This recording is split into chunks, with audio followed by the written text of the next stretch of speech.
start on time.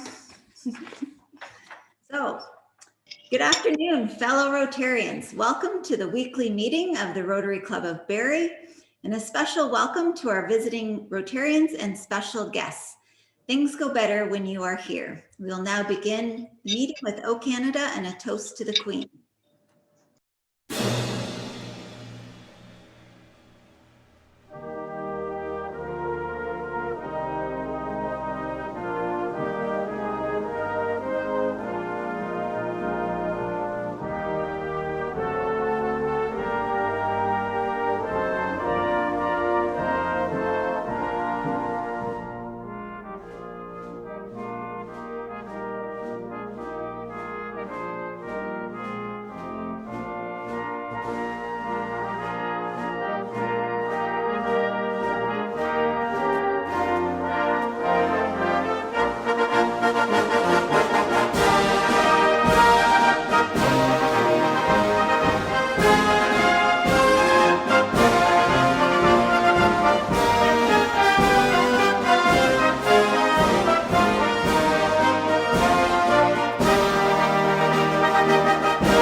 Okay, so we do have a few visiting. We've got a visiting Rotarian. We've got Steve joining us again.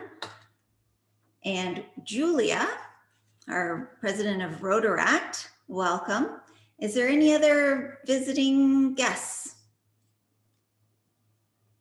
I'm not seeing any hands up. Awesome. Okay, so once again, welcome everyone, and looking forward to a good meeting. So our beacon editor this week is Dave Mills. You said Dave Mills was, right? Dave, I see, yes. And Brian, thanks so much for a great beacon last week. We do have a couple of quick announcements. Julia, would you like to start us off? Sure. Hopefully you can hear me okay. So basically the Rotaract Club, we're having an event, our paint night on February 19th, and we're painting wine glasses as well as wooden signs. And at this point, we're really just looking for sponsors.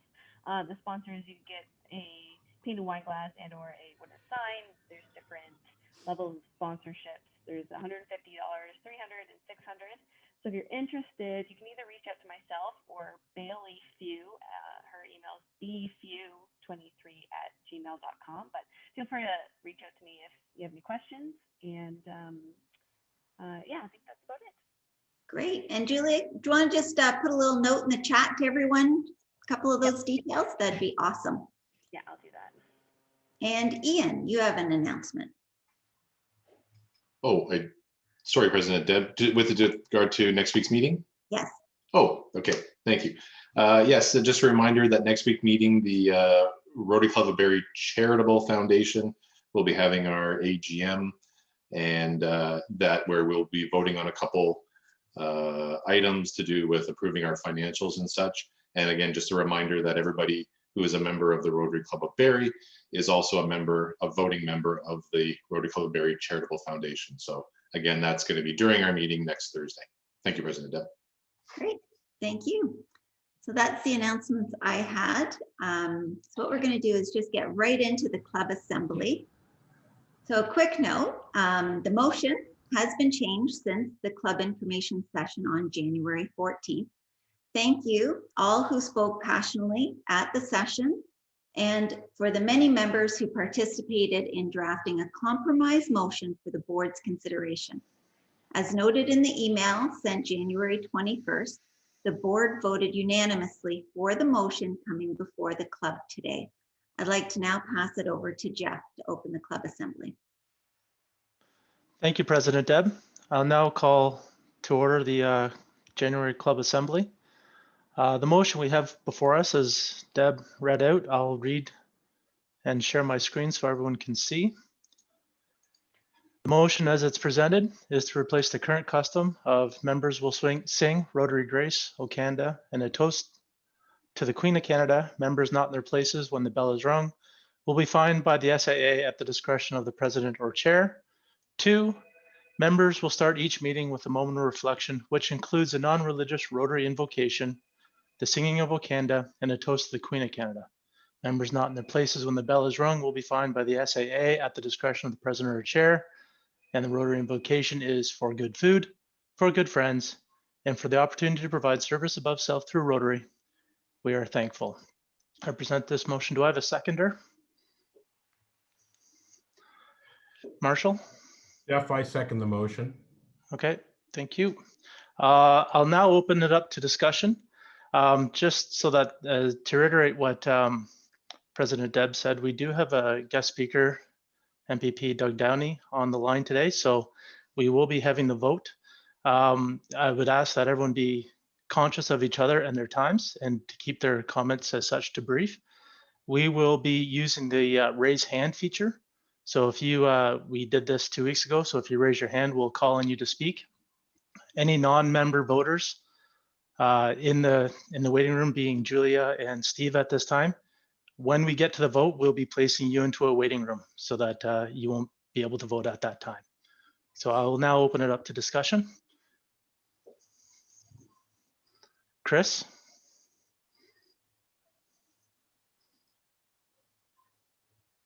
You're muted. There you go. There you go. Thank you. Good afternoon, fellow Rotarians. I've just got a minute of something to say. I would like to express certainly to the board for their work and consideration of the alternative. As most of you know, I've been a strong supporter of keeping Rotary Grace. I'm not alone with these thoughts, and I still am. The common ground motion is not ideal or a perfect solution for me, but allows me and my right to express thanks to Rotary and to a greater being, which I thank you. Equally important, if this motion is accepted, it will put the sometime divisive dialogue will be done. And that is good for all of us. It will be able to put this issue behind the club. For the betterment of the club, I'm prepared and will support the revised motion. I look forward to, again, for having the ability to verbalize giving thanks at our luncheon meetings.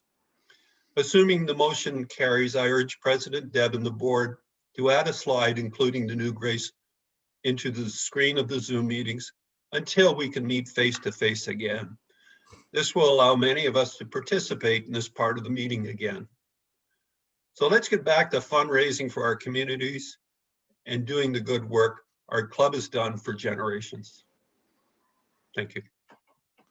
Thank you, Chris. Marshall?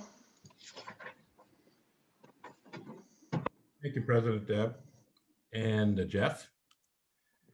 Before anything else, a couple of thank yous. I want to give a thank you to past President Craig Graham, who started this ball rolling in his year as president. He recognized this as an issue for our club and started us down the path to reviewing and dealing with it. Also a thank you to President Deb. It would have been very easy as the torch was passed, and even easier as the pandemic hit and so changed our meetings, to simply abandon this as an issue for our club. I'm sure there were some who suggested that. Thank you for keeping the issue alive and bringing it this far. And thank you to Jim Williams. When he saw how this issue was causing such division in the club, he stepped up and mediated what we now see as the revised motion, which I'm hopeful will win the day today. I suggest to Jim that he offer his services to Jim Biden. With respect to the motion itself, one of the reasons I have so much respect for Craig and President Deb's role in this is because even going back some 30 years when I was president, the opening grace for our meetings was something I had trouble with. In a service club that professed to be without political or religious affiliation, it seemed like an anomaly. Almost without exception, I found myself explaining and apologizing for this with guests or a new member prospect that I brought to the club. Yet I did nothing all these years.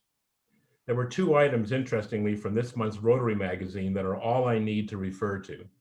One, in a letter to the editor from a member of a California club, the writer says, "To my mind, the beautiful, enduring thing about Rotary and the key to its success has been its ability to be the one place where nationality, race, religion, and political ideology are set aside lest they impede a relentless focus on practical problem solving and effective solutions. The other quote was a woman who was the past district governor of District 5100 in Northern Oregon. She quoted in part from Art Klump, one of Rotary's founders, when she said, "Don't let any Rotarian give the 'but that's the way we've always done it' excuse for not moving forward, adapting, and growing Rotary." I know that the invocation that we are considering today and that I ask you to approve is not going to make everyone happy. Some I have talked to truly do feel this is a tie to our club's history and want to leave it as is. Some feel that we should have an opportunity to give thanks to a higher being at our meetings.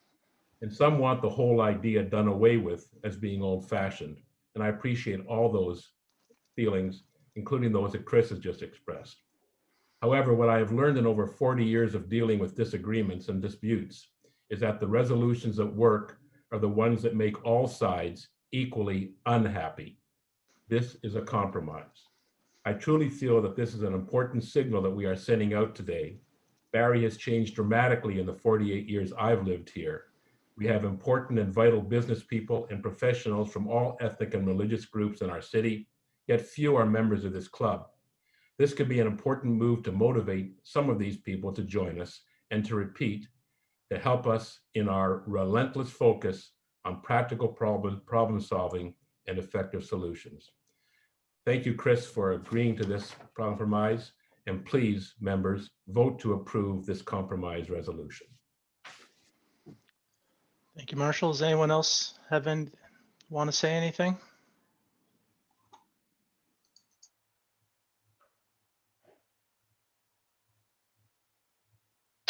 I'll ask again. Does anyone else want to add any of their thoughts to this?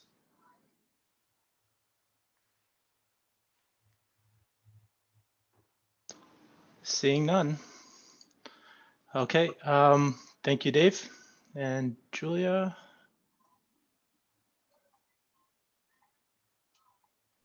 Julia and Steve are now in the waiting room. Thank you, Dave. Hang on, Steve. Yeah, both in the waiting room. Okay, thank you. I will now open up the poll. Voting on this again. I'll read the motion one more time. Is to replace the current custom of Rotary Grace. Two members will start each meeting with a moment of reflection, which includes a non-religious Rotary invocation, the singing of Wakanda, and a toast to the Queen of Canada. Members not in their places when the bell is rung will be fined by the SAA at the discretion of the president or chair, with the Rotary invocation being for good food, for good friends, and for the opportunity to provide service above self through Rotary. We are thankful.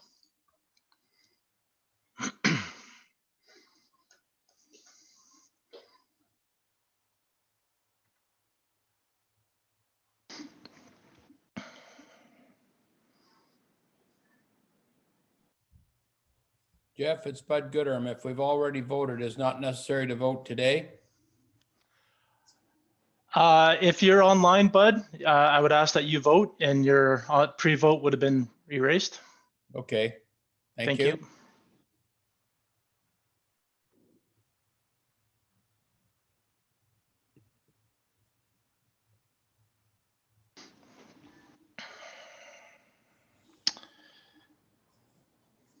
Thank you. Okay, thank you. We have the votes. I'm just going to tally it up with the other, with the pre-votes we've received.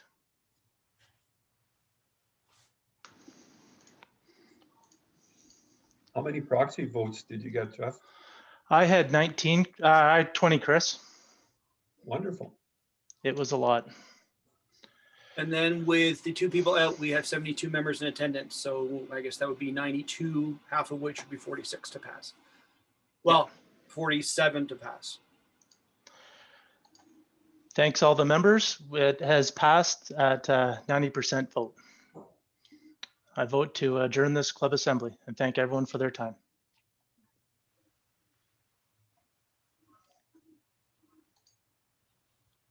And Jeff, for the for the beacon, if we can just have the numbers associated as well as the percent, that would be great. Sure, I will text that, or I'll chat that to Dave Mills. Thank you. Okay, so we have birthdays and anniversaries. There we go. So birthdays, we have Jim Bogue, January 28th. Brian Galbraith, January 29th. Peter Gill, January 31st. Lisa McKee, January 31st. And Dave McCullough, February 1st. Our anniversaries, we have Doug and Susan Jur. Susan Turner and Doug Jur, sorry about that. Be 36 years on February 1st. And we've got 3 for club anniversaries. Doug Manning is 23 years. Myself will be 13 years. And Brian Galbraith will be 10 years. And I know Jeff or Dave ready for the birthday song.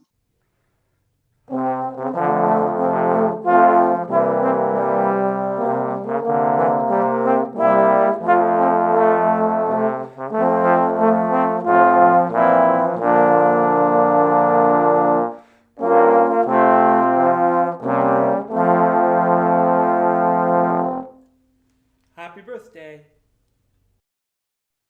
Oh, that's awesome. Yes, happy birthday. And as you know, for birthdays, a donation to Polio Plus has been made in your name. And for anniversaries, a donation to the fight for COVID through the Rotary Resource Center. And congratulations all. Okay. SAA Eric. Thanks, President Deb. We weren't sure we were going to have time for me today, so we'll see how much I can cobble together. I'm going to go off schedule for a moment, though. Betty Ann, why don't you unmute? Both of our musical numbers today were brought to us by Betty Ann.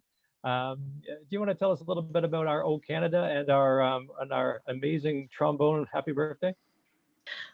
Yes, the O Canada was by the Salvation Army Canadian Staff Band, and they travel all over the world. And my son was part of that and just retired after 20 years in it. And he played the O Canada or the Happy Birthday one by himself for his dad. So I got it off there. And so I'm pretty proud of him. He runs the music department for the Salvation Army for Canada and Bermuda and supports over 300 churches. And he's played at Royal Albert Hall, Buckingham Palace, Australia, Brazil, New Zealand.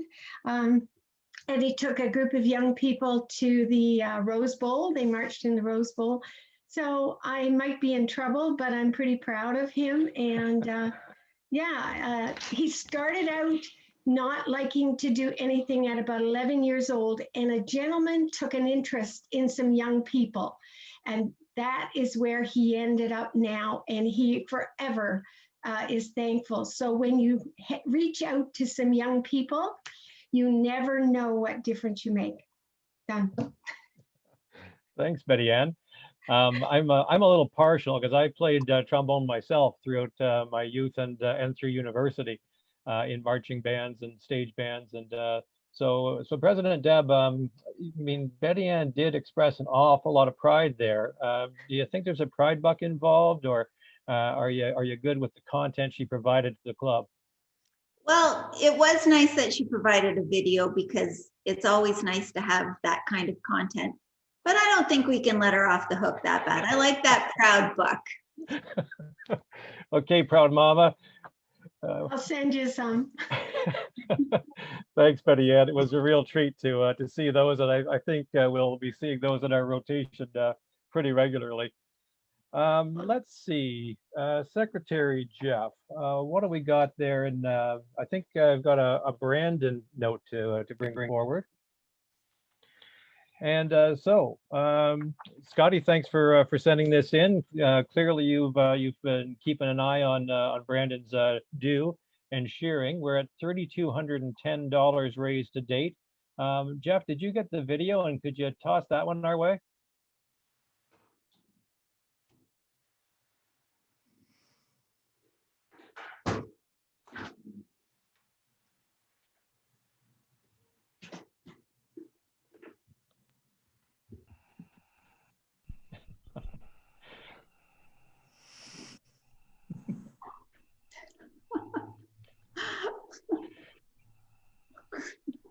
Pretty sure this is an episode of Baywatch.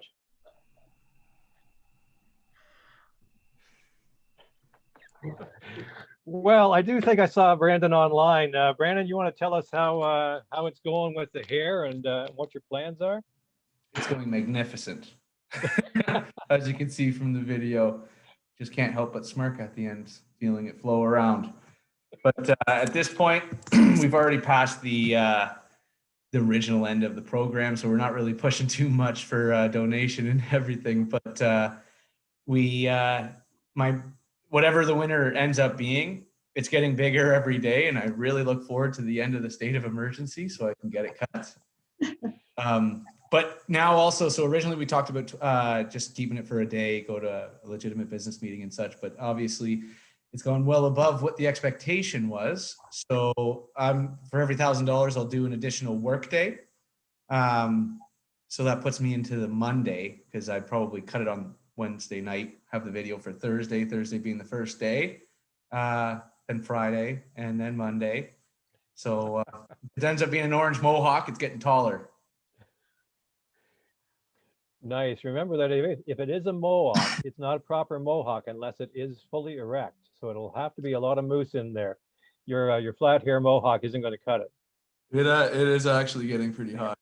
It will be a reasonable mohawk. Excellent. Jeff, if we go back to Scotty's pick there, Scotty also shared with us his own current COVID shearing. You'll see Scott's picture in picture there. Scott, that's pretty good stuff. Are you now fully qualified to cut Brandon's hair?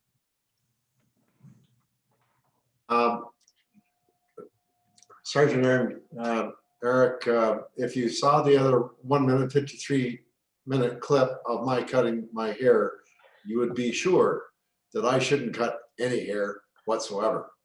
But at the end of the day, it came out okay. That feels a lot better. Nice. Yep, I'm a particular fan of short hair, as you could tell. As in, no hair is good for me. But thanks for sending in the pic and looking good on the shearing. We've hit you a lot, so I don't know, President Deb. I think we can probably give Scott a buy on today. Yeah, I think we can for today. We'll eventually come around, and I'm kind of seeing a no hair fine coming up pretty soon too. It could How about the forehead shine fine? That could work. All right, let's go back into our photos there, Jeff. I don't see Kyle on the line, so let's go to that Chris Garapi fellow. So this is what a few folks were mentioning earlier today. Chris Garapi is in the news and photographed at a police station. Now, Chris, four-way test, is this the first time you've been photographed at a police station, or is this a fairly common incident for you?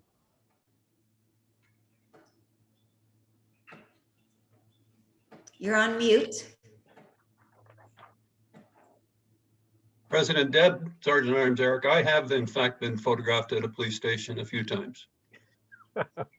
I won't share any of the details, but this was probably the time I found the most comfortable. Yeah, it's nice to see you in front of a logo instead of a blank wall. That's a good thing. Yeah, well, normally they have the height thing behind you, and you do a side view as well, but they didn't ask for that this time. This is good. So tell us a little bit about why you're in the news. Well, I wouldn't necessarily call it good news, but I've been elected or acclaimed as chairman of the board for South Simcoe Police Service. I guess nobody else would do it. We're a very small board, so that's what it came down to, I guess. But I have to admit, I'm thrilled to be part of it. You know, the leadership team down at South Simcoe Police are amazing. They do a fabulous job. And, you know, with a limited budget that I have and number of officers, but proud to be working with them. Thank you. That's nice. President Deb, what's your finds on media involvement these days? Well, I kind of like, you know, what past presidents have done with a $5 for one or $10 for the year. So, President Deb, if you look really close, I shaved this off this morning. I'm throwing myself on the court for the no hair fine. And it's kind of receding a little bit back in here. So I think you opened up the door. So I'm just going to take advantage of that. Yeah, I'm taking advantage where I can. It's all good that way. So there's no, you know, out of jail free card here. So, you know, 5 or 10. Yes. 5 and 10? No. President Deb, I thank you for your compassion, albeit limited. I'll take the 10. Thank you. Okay, fair enough. Congratulations, Chris. Thank you very much. Now, President Deb, there was a character online in the chat room doing a lot of marketing and sales. A guy by the name of Steve B, talking about Mob Beauty, and it pretty much looked like direct marketing and sales activity during a Rotary meeting. Yeah, it's got to be big. Absolutely. And mind you, he did have a nice comment that went with it. So there's a little bit of leniency there, but he did not come forward when Beatrice came forward, you know? So I think this would be kind of his unofficial announcement of the launch. So I think that's worthy of something. Steve B, do you want to milk this and do what Beatrice did last week and tell us a little bit about how things are going? Beatrice is recommending he double her contribution. I don't know if milking is the right word. I think promoting the proper people in the right way, which is the Rotary way, because it is the truth and it's beneficial to all, is all that I am doing relative to both Beatrice, who did a great job last week, as well as President Deb, who's doing a great job of promoting our products this week and I'm assuming every day for the next little while. So I'm a little confused as to how that's you know, finable on any level. Well, I did not hear President Deb. True. No, and you probably won't hear that very much at home, but that aside, yes, you've caught me on that one. So yeah, that you know, had you said President Deb, I would have been a little more lenient, but I think this has to be at least worthy of like $25, having it in print and an announcement. I think that's got to be something. Well, I don't know if it was in print. It was in. Well, I'm not going to say any more, President Deb, because I'm just going to get in more trouble here. And that trouble obviously will extend to beyond what we're doing here today. So I'll pay the $25. Awesome. We'll see. Beatrice may challenge you on the amount, given what she did last week. And you can make that either through the SAA fund, through me, or you can make it to the Brandon COVID cut fund if you prefer. Well, I think the branded cut fund deserves some more support. I think what he's doing, how he's doing, is just so much, you know, such a great way and so much in line with what we need at Rotary right now. So it's going to go to the Brandon fund. Nice, very good. You get a vote out of it too. There we are. All right, President Deb, my other victims are not online today, so I would say that that's all I got for you. Oh, Eric, Arif is online. We're going to do that one at a future week. Thanks, okay. Jeff. Awesome. Okay. Well, thank you all. That was fun. Can I interject for a second there, President Deb? Mm-hmm. Betty Ann has a question. Who is JWL Boardroom? She's doing attendance and doesn't know who that is. Hello, JWL Boardroom? All right then, never mind. Yeah. Okay, yeah, it gets a little confusing sometimes when the names don't really match up with the face, but okay. So we do have this week's program, Attorney General Doug Downey, and we have Arif to introduce us.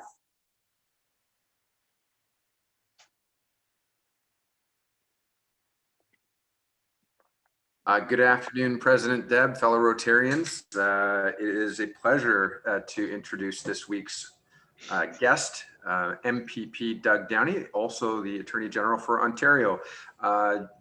MPP Downey certainly took on the role at a tumultuous time, or what became a tumultuous time, and has embraced not only the challenge of being able to represent his constituents in Barrie North, Oro, Medonte, during COVID and during certainly a time in which it's difficult to see face-to-face and meet face-to-face, but he was also assigned the task of being Attorney General at a time where, oh, there he is. Hi, Mr. Downey. At a time where, access to justice and access to the courts and access to the legal system and access to being able to participate and transact as the way we were able to do pre-COVID. So he certainly not only faced the task or met the task, but has managed to truly bring effective use of the term innovation to the legal system as we know it. So I think it's wonderful that as busy as he is, he's been able to make time in his schedule to join us today. And I think you'll find what he's able to share in terms of progress and updates in Ontario very informative. So President Deb, I give you our MPP and Attorney General, Doug Downey. Wonderful. Thank you. Welcome. Yeah, glad to be here. Absolutely. I just want to start by saying I tuned in when Brandon was doing the Harlequin Romance cover shot. And I think that just a real flashback to books lying around my house in the 70s, I think. It's obviously you guys have a lot of fun. I know you do a ton of good work in the community, and I'm thrilled to see keep the camaraderie up, even electronically. What we've gone through has just absolutely transformed how we do almost everything. And there is some good that is coming out of this time that's very, very, very hard on businesses and individuals and families. I see some kids in some of the screens, homeschooling, some of that stuff. We know it's tough. But in chatting with Arif, I want to talk about some of the things that have come out that will make things better overall as we go forward. But I guess I want to back up a little bit and just say not everybody knows me or knows my background. I grew up in Bond Head, little town in the south end of Simcoe, and then went off to school, a bunch of different schools, different degrees. I did a degree in judicial administration, which is court systems. And it's kind of like public administration. But there were only 6 of us in the program per year, a very, very small group. And it was all about how the courts work and how systems administrators would do it instead of lawyers. And I went off and became a registrar. I used to work in the Barrie courthouse. I was one of the people behind the counter that took the forms and a court clerk. And then I became a court registrar, which was sitting in front of the judge, teaching the new judges how to do what they do. And people like Judge Naismith, some of you may remember, Judge Gamble, that was the era that I was there. And fantastic opportunity for a young person. Then I went to law school because I found that I couldn't make the changes in the law system, in the judicial system, without having a law degree, because nobody would listen to some young Turk who thought he knew something that was working in the courthouse. So off to law school I went to Dalhousie out in Halifax. And when I finished those 3 years, I moved back and moved to North Simcoe and started practicing law. And quite frankly, I fell in love with law and did that in private practice for 20 years, but was very involved in my profession. And there were things that I wanted to change. And when I ran, got elected, I found myself in the Ministry of Finance. I was the parliamentary assistant to finance. So I was, when Vic Fideli was the finance minister, I was the sort of the junior finance minister. And the beautiful thing about that is that it gives you a bird's eye view of the entire government. You get to see all the moving parts because everything comes back to revenue and spending. So I did that for about a year, and then I got the privilege of being asked to be the Attorney General, which, you know, for lawyers is really the place you want to be. And it's allowed me to bring my file folder. I literally have a file folder of the things that have ticked me off for the last 20 years in the court system. And they said, well, what kind of things do you want to do with, with my staff? This is a bit of inside baseball, but the chief of staff for Caroline Mulrooney had agreed to become chief of staff because he thought I was going to become the Attorney General, and him and I go way back. So he had a year's experience in the ministry before I got there, and then he stuck with me, and we got things moving. And I have to tell you, we had some stuff going in the fall, and then of course, fast forward to COVID in March, and the whole world changed, went entirely upside down. And the court system, when I talk about the court system, I'm talking about every way you interact, whether it be provincial offenses or right up to jury trials, everything. There was no playbook, and I was fortunate in that there are 3 chief justices in Ontario. There's Chief Justice Strathy, he's the head of the Court of Appeal. There's Chief Justice Morowitz, who is the head of the Superior Court, and then Chief Justice Mazenov, and she's the head of the Ontario Court. The Ontario Court deals primarily with criminal law and family law. And I can tell you, I got appointed within 7 days of Chief Justice Morowitz getting appointed. And he had spent 10 years on a modernization task force. So we were like-minded right out of the gate. And we started doing stuff. I mean, we say that we've revolutionized law decades in a matter of months. That's absolutely true. We now do bail and remand by video, 100%, in custody, out of custody. Saves moving people around. There's all sorts of security things that go with it. And that's just one small piece. But I'll tell you, it's really changed the experience for the user. Chief Justice was telling me that when it was early on, they had out of custody remand people, so people up for bail and that sort of thing.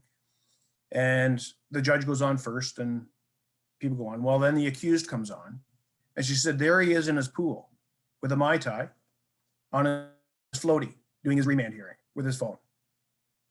So, we quickly had to put in some protocols and that kind of stuff. It's a human system. This is just a purely human system. And, I'm just so proud of it. Other things that I do as Attorney General, so you can imagine all the court fight stuff, litigation stuff, all that, that's us.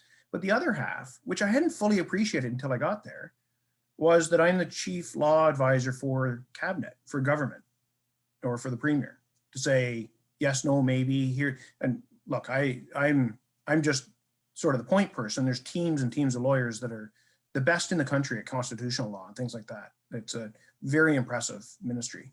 8,000 employees. The Ministry of the Attorney General has 8,000 employees, second largest land manager in the government, because of all the courthouses and all of the spaces. On top of that, we do tribunals. So landlord tenant is us through tribunals. There are 19 different tribunals, everything from what's called the LPAT, used to be the OMB. There's a whole variety of different pieces. We appoint over 800 people to different positions, hearing officers and otherwise. Appoint all the judges. I've appointed now, I'm in the 30s, 33 judges since I got there, which is about 10% of the bench. So real chance for turnover. Best job I ever had. I love it. I work like a dog. I work all the time because I love it. I have a real sense that I've been around politics for a long time. I worked in Jean Charest's leadership back in '93. I've been involved in campaigns all over the country, doing different things over the years.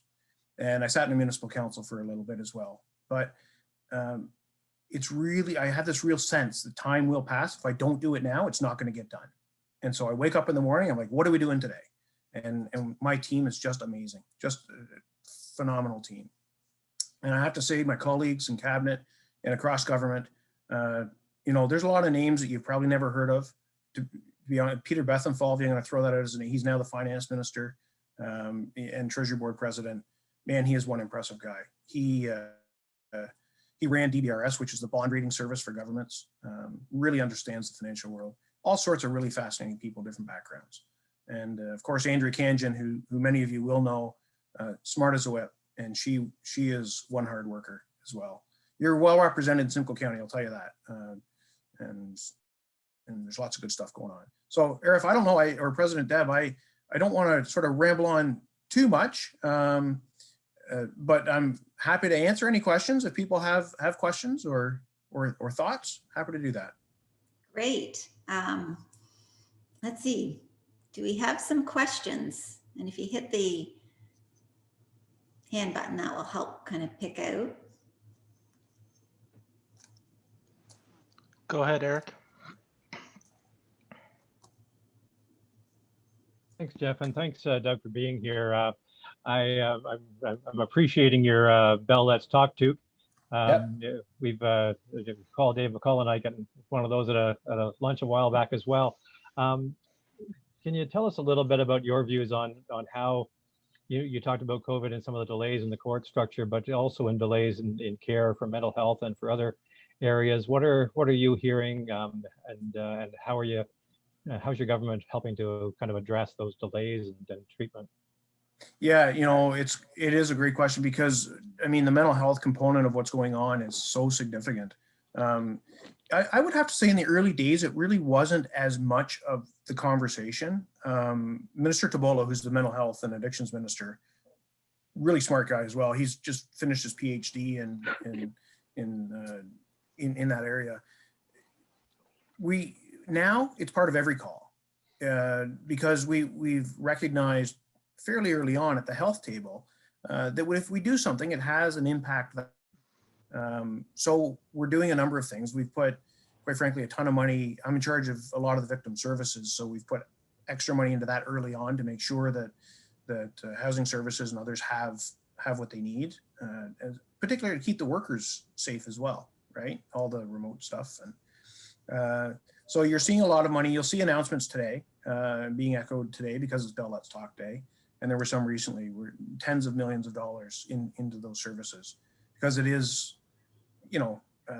I would hazard a guess, everybody on this call, is fairly comfortable. There are people who, quite frankly, don't have a phone to deal with what they need to deal with. So we're trying to put those supports in place. Thank you. Go ahead, Marshall.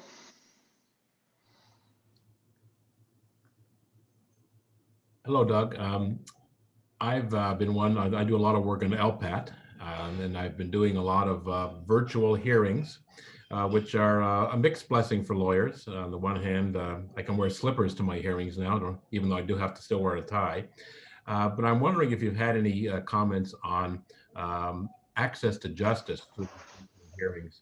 On the one hand, I think in a lot of ways, more people can actually get into these hearings because they don't have to travel to a courtroom anymore. They can just connect on the TV or on their computer. But I'm wondering if you've had any negative comments about access to justice via Zoom. Yeah, I think the biggest area of concern for me is in the tribunals, like social benefits appeals, things like that, because there are people who don't have the phone, and yet there isn't a place for them to necessarily go.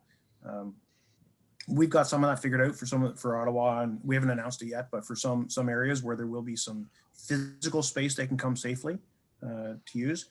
Early on in the pandemic, I said to some of our people, look, I remember back to Much Music and that booth on the corner where you could go in the booth and say your piece, Speaker's Corner. Why can't we do that in places like Service Ontario's and libraries but some of those weren't open.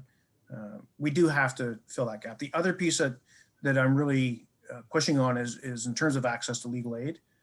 We're finding that there was an eligibility cap on who could qualify. And so we're finding reportedly some duty counsel who would like to help, but don't feel that they can. So we're trying to straighten that out. They're otherwise on the line there for them. So that's who you look at, right? Is the more marginalized, but also broadband. Look, if you're in the country, you may just not have access to enough bandwidth to do something video like this. So we're doing alternatives where some of them are by phone, simply by phone. But Go ahead, Arif. Thank you, Jeff, and thank you, President Deb. One of the things that you talked about early on was, and I found really refreshing, was many of the things that you're addressing now were only a matter of when and not if. And a lot of the things were really procrastinated upon, or there wasn't the political will, or there were excuses around where to invest the capital to make these things happen. And I think you've touched on a number of them. You know, one of the things we have to take into consideration is the fact that, for example, real estate transactions were already mid-contract when COVID happened, and the world couldn't stop. There's such a ripple effect. But can you just touch on the fact that, you know, really the technology, the positive element of catalyzing that investment in technology? yeah, I mean, I'll go right back to basics again, because as you'll remember, as we moved into this uncharted territory, the rules that were there, the emergency orders as it was drafted, was legislation nobody had ever used before. Very blunt instruments. They weren't fine-tuned for things like existing transactions and what happens here and what happens there. So I liken it to kind of climbing a tree. It's pretty easy to climb the tree. Now, how do you get back down? And there's a lot of brain power, a lot of thought into that. And we have taken our lead from health all the way through, or medical professionals, and lots of different opinions. But technology has opened up opportunities for people that just did not exist before. Opportunities for them to, one thing that I'm working with the Chief Justice on, because she's provincially, Chief Justice Masnuff runs the administration of the judges per se. So I can't tell her what to do, but we have good conversations. Look, if you're a judge in North Bay and your docket collapses and you're done at 2 o'clock, why can't you video into the courthouse in Barrie and help them pick up a couple of things and get them dealt with? You know, I call it dial a judge. Why not? We now have a document management system for police services that they can transfer the disclosure electronically to the courthouse and beyond. That saves tons of resources and allows, I hope we will get to, where you don't even have to do a first appearance for disclosure. Just get it emailed to your lawyer. That kind of, like, we can fix the system really just by changing some rules. And only like a month ago, you could send things by telegraph, but you couldn't email them. So, you know, we've going through top to bottom, trying to update every area of law and make it work. But it's only with cooperation of all the partners, and the judges have been fantastic about adapting. And I kind of liken it to when my grandmother came to live with us. She wouldn't go near the microwave. Once she got using the microwave, she wouldn't use the stove anymore. So we just had to get them over that hump, and COVID put them over the hump so that they got comfortable with the new tools. There's a question in chat, Doug, about any word on when kids are going back to school. Yeah, live discussion. I can tell you we've had 12 cabinet meetings since January the 1st. You'll hear something today. There's some stuff out today on some new districts. To go back to Eric's question about mental health, it's a real thing. I don't have, so we're now 7-4, we're 11 districts open and back. So the concern in Simcoe Muskoka, as articulated to me by the health table, is this new variant. They have 10 identified cases, but there's another 100 that they're waiting on the results of. They're quite concerned about that in our space. So, but I can tell you, Minister Lecce is, well, it's every day. Every day we're talking about when and what's next, and it's all on the data. That's where we are. But I want my kids back in school, I'll tell you that. Arif, you had a question? Actually, Jeff, it was more of a follow-up, but I think Doug really touched on it, and just really the willingness of institutions or departments to become unified around, for example, things like wet signature versus digital signature. Maybe the technology was there, but it's amazing how many, especially the larger institutions, are the dinosaurs to adapt the legal department was accepting wet signatures, but the financial institutions weren't accepting wet signatures. That and one other thing, just really around, can you actually quantify cost savings in terms of the efficiency, in terms of prisoner transport and other things like that, the turnaround time to get from one element on the docket to the next to the next? Yeah, I think you'll see. I think you'll see those costs get calculated in hindsight. We're doing it because we have to do it, so it wasn't really a financial decision to do it. We just had no choice. We couldn't be moving people in and out and around. So we know there are cost savings. Last January, I was so just before COVID, I was presented with something I've been in the works for 3 years, called Halton Courthouse. It was a brand new courthouse consolidating Milton and Burlington. I looked at the cost of it. It was in the hundreds of millions of dollars and escalating. It had gone up over 100 million in the time that I'd been there. And I literally said to the people in that room, this is before we really knew about COVID. I said, we don't need courthouses like we have them now. We need a boardroom like we're sitting in with all of the tools. And they looked at me and sort of, yeah, you're probably right, but this is the track we're on. And by March, I canceled the RFP, an $880 million bill. We said, we're going to take that money and we're going to put it into, there's some lifetime costs built into that. So 550 plus, but still hundreds of millions of dollars. We said, there's a better way to spend that money in our systems. And, outside of the localized, concern, but even there, some of them understood. They said, yeah, no, we need the tools in the field. And it's been pretty supportive. Steve Meadley, you had a question?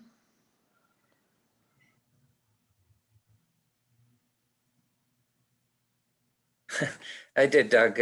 Thanks very much for speaking with us today. But further on your comments on the schools, there's been some reports in the news about the possible benefits of postponing March break for the kids. People aren't supposed to be traveling anywhere, so why not just keep the kids in school and, if possible, maybe let them out earlier in the spring if they happen to get everything done. Do you know if there's any talk about that at the government? Yeah, I mean, I don't want to give you a wishy-washy answer. The answer is everything's on the table. Like everybody, like in terms of people talking, and you can imagine with cabinet, there's 30 some of us there, or caucus with 70. All ideas get tabled and considered, absolutely. But I honestly think that we're too early to decide that. We're bottom line in where we are in terms of COVID. We need the vaccines. We need the product. We need the vaccines and the rapid testing. And if we can get the rapid testing deployed, and we now have procured, the next step is getting the vaccines. We have the infrastructure. Dr. Gardner will tell you, our local public health, he'll tell you we have the ability to deploy them. We just don't have them. That's our angst at the moment. Bruce?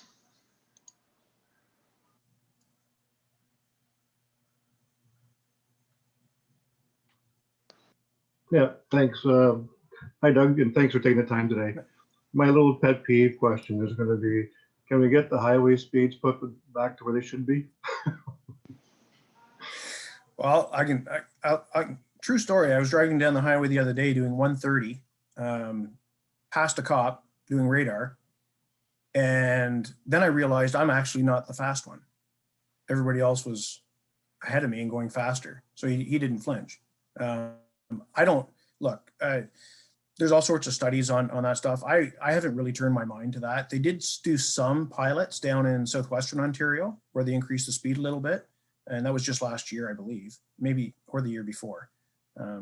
But a real problem we actually do have is racing. I talked to Bill Walker over Tobermory, Owen Soundway. He said on weekends, they're seizing cars left, right, and center. So it's a fine balance, but I'll follow up on what that study was on the trials down Southwestern. I actually haven't looked at that in the last while. Arlette, you had a question? I do. Thank you. Thank you, Doug, for coming today. COVID will be over at some point, so I want to look to the future and just ask what your goals, priorities, challenges are for the local riding. Yeah, great question. Yeah, and I should say my office is still functioning. Some on site, some off site, but they answer emails and phone calls, and they're actually quite busy. And with some of the stuff that was happening before, people need birth certificates, they need different things. But my goal has been to make sure that that our area, and I don't think just in terms of my riding, like we do work collaboratively, Andrea and I and the others. I want to make sure that our infrastructure is there. I want to make sure that we're building the pieces that we need for jobs. I want to make sure that we have that the municipalities are in good shape so that they can keep development moving and keep things going. But we need the recreational stuff. We need to support the arts and culture part. That's so much of why we live here. So it's whenever there's a program or an opportunity, and I was on a call yesterday with the Y and what some of their plans are downtown. So my goal, even during COVID, is to stay current with those discussions so that as opportunities come up, I'm really a connector. I make sure that they know that this resource is there and we can marry them and get things done. I have a bit of a long list of just small stuff that I'm really quite proud of. And it can be, a crosswalk signage on a provincial road, or there's a lot of things that matter a lot to people in their space. I love finding those and fixing them. Thank you. Todd Tuckey, you had a question? Yeah, thank you. Doug, I know obviously going into COVID, prior to COVID, we had a huge backlog in our court systems. I do a lot of work with the government and courthouses and things. I know that's been an issue for a while.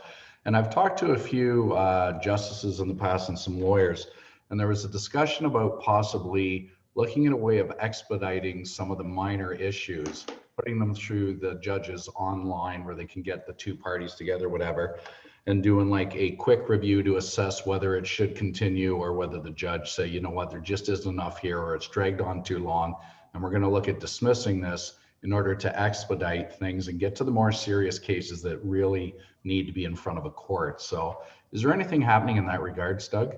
Yeah, I mean, we are working on exactly that to make sure that we're hitting the priority pieces.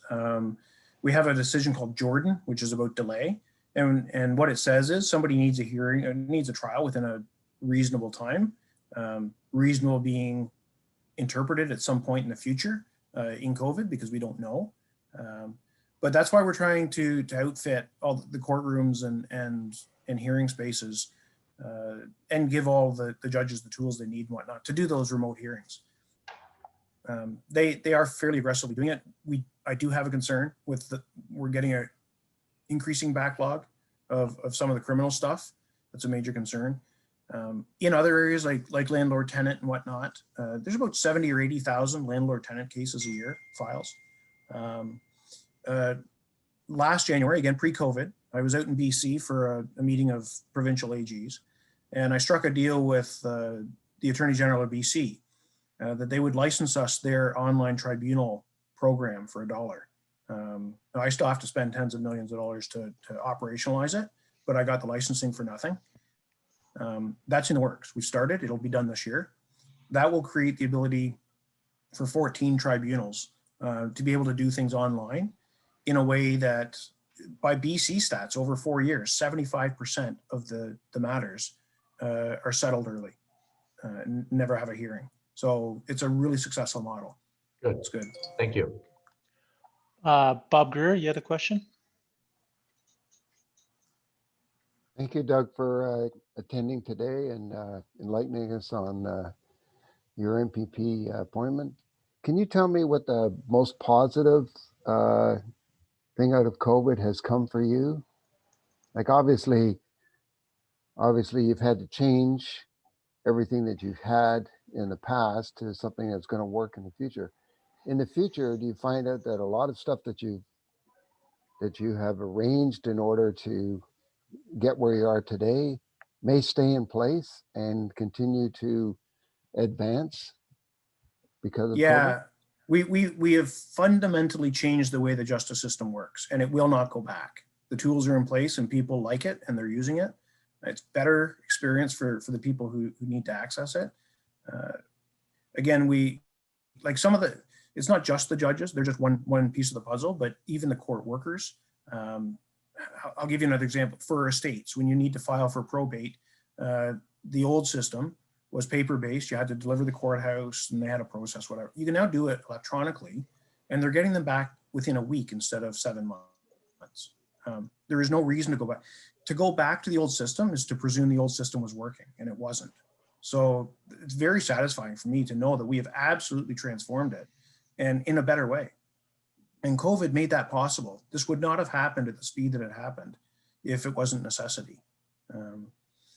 And sort of another area, I'd give you sort of a non-law area, but I'm in charge of the AGCO, the Alcohol Gaming Commission. So all of the patios downtown, the liquor law changes, all of that was my office and my team. And actually, I'm going to brag for a second. The Canadian Federation of Independent Business gave us the Golden Scissors Award for cutting red tape because of all the alcohol reform and the patios and everything else. So pretty proud of that. So yeah, there's lots of things that we've fundamentally changed that we'll just never go back. And I think that's normal. Like when a society goes through something traumatic, you really don't just go back to the way you were. So pretty proud of it. Good, thanks. Paul Markle, you had a question? Yeah, hi Doug, nice to see you. We seem to have come up on these calls fairly often. I had a couple of questions, some of them were already asked, but I wanted to sort of briefly have you comment on the recent formation of the Ontario Vaccine Support Council and how that public sector input into the distribution of vaccines and that will impact the already in place system that's been sort of publicized. So a little late to the gate, but it's a very powerful room when you look at it, and access to a lot of very smart people, many of which would probably be represented in this room. So I just wanted you to speak to it for a second to see how public and private sector are working together. Yeah, you know what? This comes from the Premier's leadership. I got to tell you, he is a very granular individual where he says, why aren't we doing it this way? Why don't we call somebody that actually knows how to do this? We'll get advice from somebody and you drill down 2 levels and it turns out, I'll give you an example. Way back when PPE was sort of, we need PPE. Have you ordered the PPE? Yep, we got it on order. Okay, what's the PO number, he says. Silence. Well, we don't have a PO number. Then you didn't order it. And then you go. So he recognized the value of people who actually had to turn a key in a door and stand last in line to get paid. And that is the culture that we have, that we really need to get at it and put people in place that can make the decision. The private sector is itching to help. They're itching to help. So I don't know if you saw Rick Mercer's rant the other day. He did a rant on stay at home, and you'll see some others. You'll see some NHL, some Raptors, some others. They all wanted to help. They said to Lisa McLeod, Minister of Tourism, Sport, Recreation, how can we help? She said, leverage your stature. And so that's how that kind of stuff happened. So we're looking for help in every way to leverage what people are good at. Doug Manning. Thank you. Doug, in the area of family law, the previous Liberal government established a 5 pillars approach to access to family law justice and diversion out of the court system. And I think hearing your government is also encouraging alternative dispute resolution mechanisms to alleviate some of the family law backlog in the court system. Under the legislation, though, a court cannot order parties to go to mediation or to go to arbitration.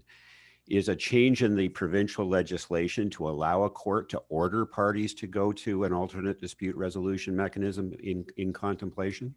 I am looking at that. Actually, I'm looking at a few things family law related. As you know, we just passed in the last bill to align with the Federal Divorce Act. So that's done. We want a consistency.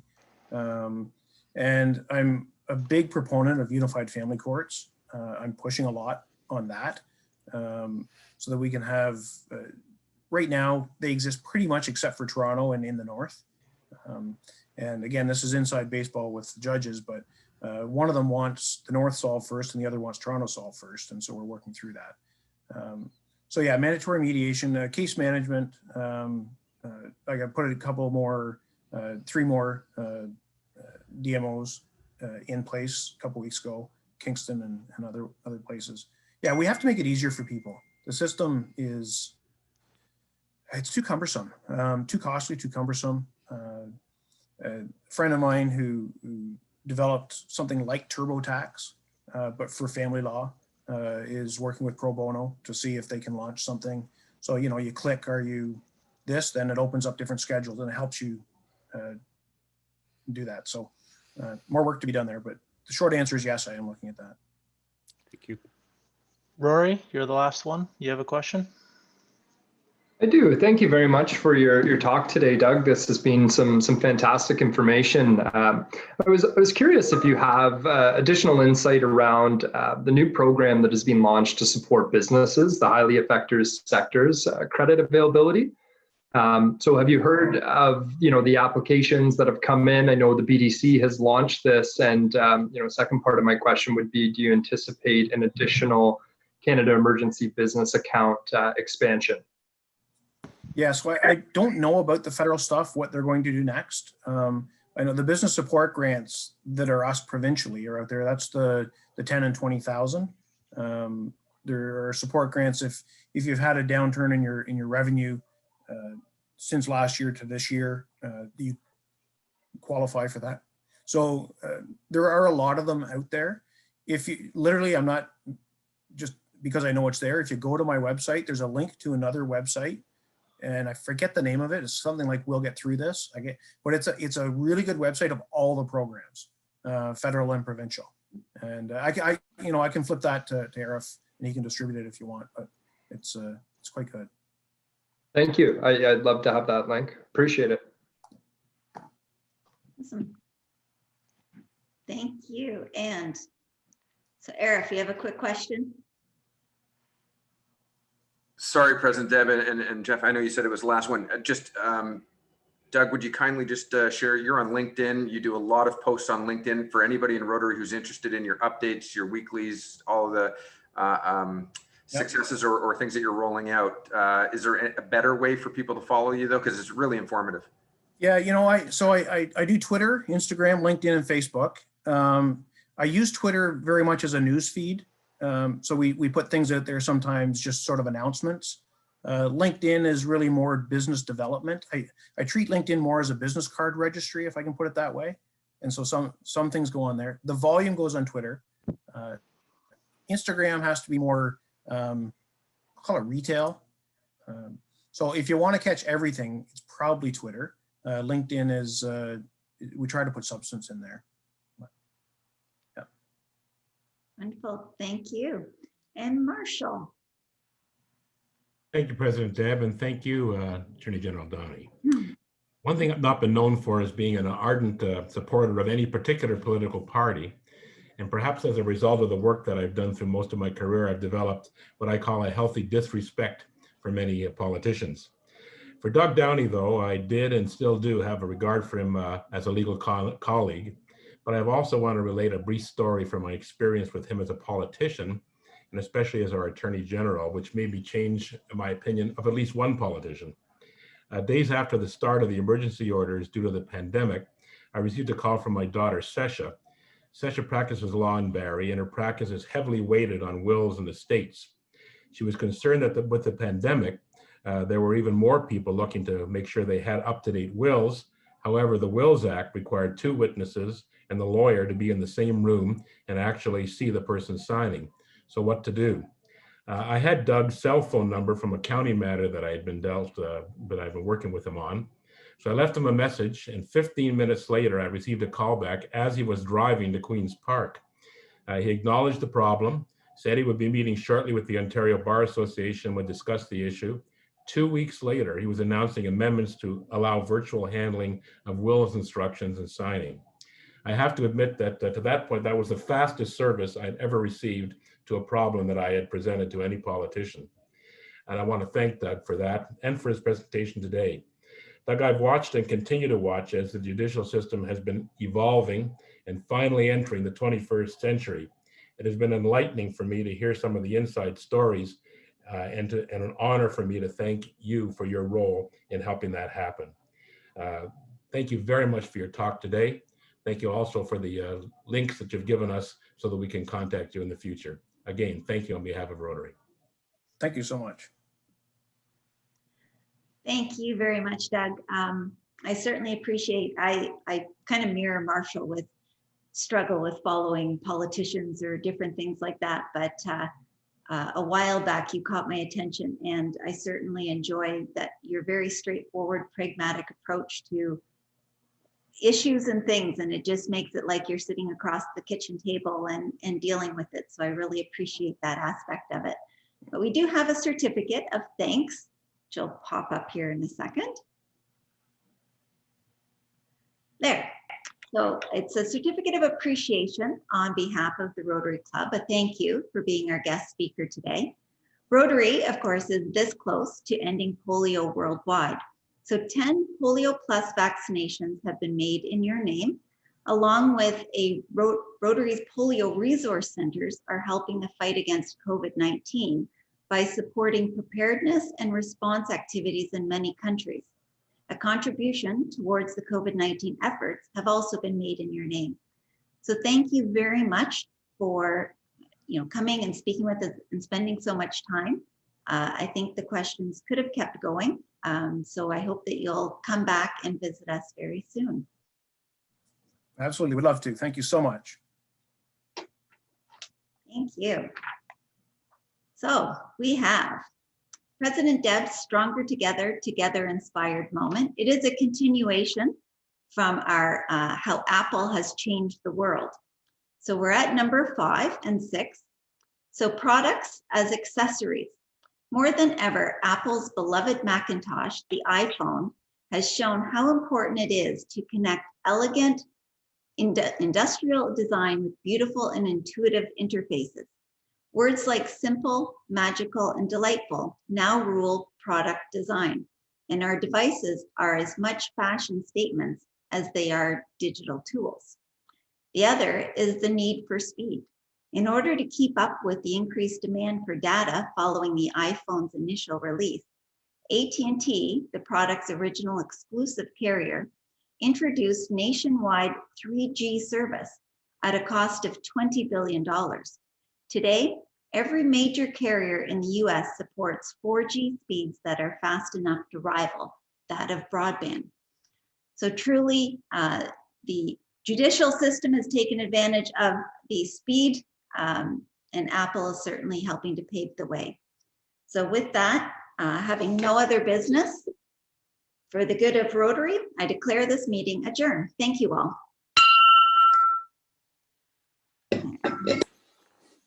There, and we can unmute and chat.